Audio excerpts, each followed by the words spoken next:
Hello, my name is Tiffney Howell, and today I will be speaking about my service learning experience while at the Humane Society of Washington County.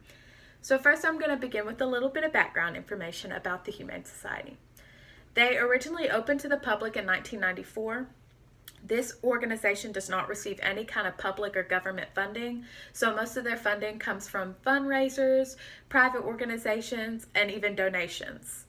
When they first began, they just had the one program, which was a low-cost spay and neuter program that they offered to the community.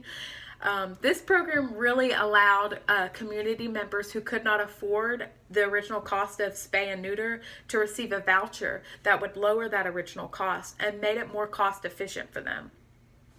Then in 2014, the Humane Society of Washington County expanded by adding the adoption and foster program for dogs, cats, and horses. This program allows those animals who might be feral, they could be maltreated or neglected, to receive care from responsible and loving individuals. I would say that the Humane Society of Washington County primarily serves a population of low to middle income people. Problems that these people would face within the community are substance abuse, spousal conflict, poverty, and even homelessness. I know in one case when I was working there, a man had came in and had to surrender his dog to the Humane Society because he was going to stay in a homeless shelter, and he had no means of providing care for the animal because that homeless shelter would not permit the animal to come in. So in cases like that, it's sad knowing that the animal is being taken away from the owner, but it is kind of a sense of relief and gratitude knowing that the Humane Society of Washington County is able to provide care for his animal as well as relieve him from the stress and the worry of wondering who's going to provide for my dog, who's going to take care of my dog. So that's really great.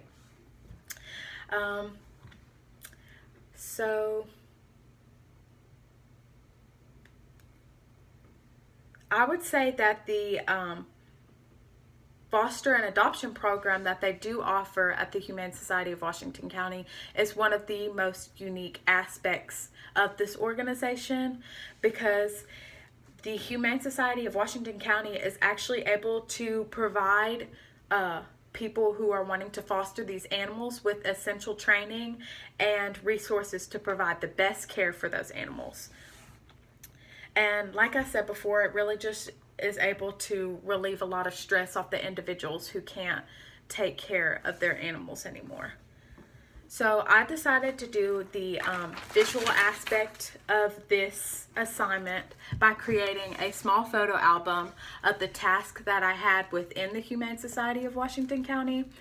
I believe that the task that I had was what really made me hone in on my communication skills, because that was one thing that I had a huge problem with when I first began to work there, was communicating clearly to my supervisors as well as other volunteers about tasks that needed to be done.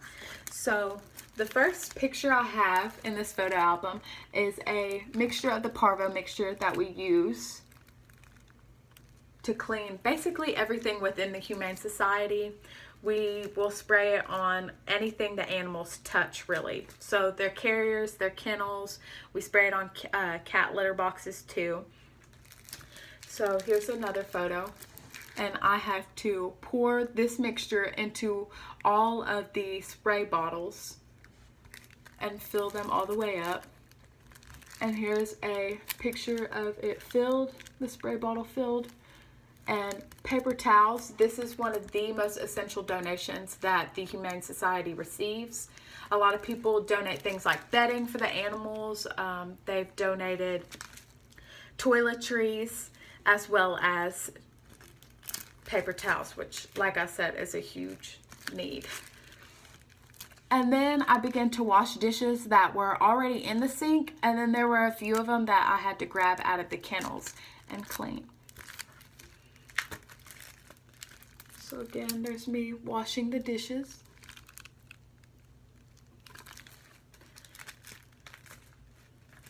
And once I was done washing them, I just placed them on this blue dry towel to allow them to air dry. And once I was done with that, I grabbed this strainer that was in the kitchen sink and dumped it out into the trash can, because a lot of the times the utensils that they use to feed the animals and even their bowls have wet and dry food just caked in it, so the strainer catches a lot of that food. And if you leave it sitting in the sink, it just creates this nasty film in the sink. So to efficiently clean out the sink, it's best that you're taking that strainer and making sure you're dumping out all of the food that's in there. And then I went on to cleaning out a bunch of the dirty carriers that were in there. They have a dirty carrier table, and then they also have a clean carrier table. So these were located on the dirty carrier table, and I sprayed them out with Parvo and let that Parvo sit on there for at least 10 minutes.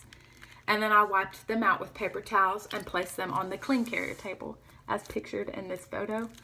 And then also this photo too.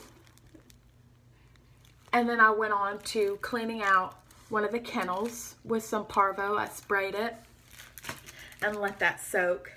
And then there was another kennel, a couple other kennels actually, that I had to clean out. And if they are, if you're not communicating with them verbally, then the organization will communicate with you through notes even, to let you know of things that need to be cleaned, things that need to be organized. So that was one thing that they did. They placed a note on this kennel saying that it was dirty, needed to be cleaned out.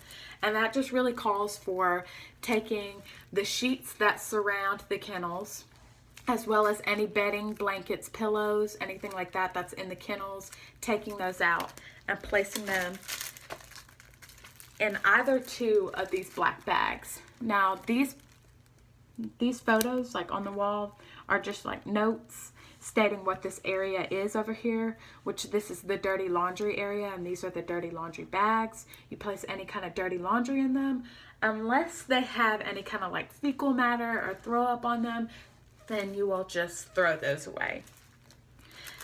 And then this photo is actually me washing my hands, because this is an essential part of working there at the Humane Society, is washing your hands. If you are not wearing gloves, you always need to make sure that you are washing your hands. And as pictured in this photo, I am placing gloves on. That way I can finish cleaning out the kennels. So I grab a shop vac to vacuum out all the excess litter and cat food that was in the kennels. And there's a photo of me using the shop vac. And then me spraying Parvo on the kennels. And then I had to clean out one of the litter boxes that was in the dirty kennel. And I just dumped out the dirty litter and sprayed it out with Parvo and wiped it out. And then I had to place it in the dirty litter box room that we have. So really it's just a small bathroom, but it has a bunch of dirty litter boxes in it. So there's me placing the litter box in there. And then this photo, as well as these two photos, are me just wiping out the kennels that had Parvo on them. And then this last photo is actually a photo of one of the dogs that had been surrendered there that day. Me and my supervisor were actually able to go and take him to a foster home that day, which was really a cool experience. I think that this experience was really challenging for me based on the unique animals within the Humane Society. A lot of them have behavior problems because of the homes that they came from previously. They might even have health conditions where they require certain kind of foods or medications. So it was really challenging to kind of overcome that and like learn and memorize what they need exactly. But I believe some advice that I would give to other students would be to hone in on those communication skills and be able to reflect on your service learning and assess the needs that the community needs. I think that I have made an impact on the community by working with others to provide assistance towards people within the community so that they're able to help themselves. Thank you.